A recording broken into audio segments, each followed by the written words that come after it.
তো উনি একদিন বলেছিলেন তুমি কাউন্সিলর হবে, আমি তোমাকে বললাম।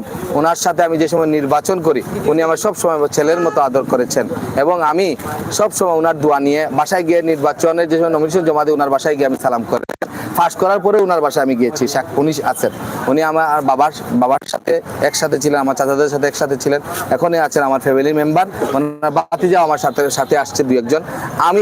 আমি ওনাকে সবসময় শ্রদ্ধা করি। উনি মুক্তিযোদ্ধা হিসাবে, এই সিলেটে বীর মুক্তিযোদ্ধা হিসাবে একজনই আছেন মহানগর আওয়ামী লীগের সহসভাপতি জনাব আব্দুল খালিক সাহেব এবং মাসুক ভাই। আমি আবুল মাল আব্দুল মুহিত আমাকে ভালোবাসতেন, এবং সিলেটের যত আওয়ামী লীগ নেতা আছেন আমাকে সবাই ভালোবাসেন এবং সব সময় আমার সাথে যোগাযোগ রাখেন। আমি শাহজালাল, আমার ভাই সহ আমরা শাহজালাল বোমা আমরা নির্যাতিত হয়েছি। এই নির্যাতনে খালিক চাচা আমাকে অনেক সহযোগিতা করেছেন।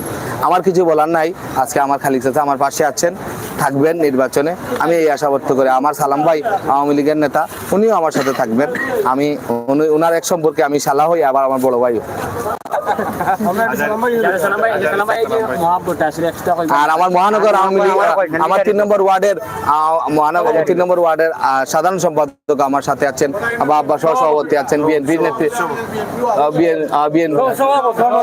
সভাপতি আছেন, ইসলামনগরের দলের সব দলের মানুষ আমার সাথে আছে।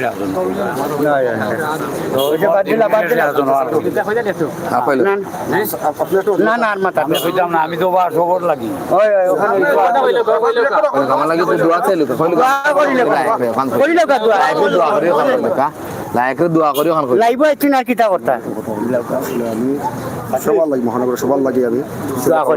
আমি যতজন আমাদের দলীয় কেন্দ্রে দাঁড়িয়েছে সবার জন্য আমার দোয়া সে তো আমার এলাকার অবশ্যই দোয়া তো থাকবে, এটা যদি আমার কোনো অসুবিধা নেই। সবাইকে আপনি যোগ্য মনে করেন?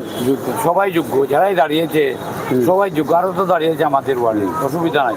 সে তো রানিং কাউন্সিলর আছে, সে থাকুক, আমাদের কোনো আপত্তি নেই। আপনার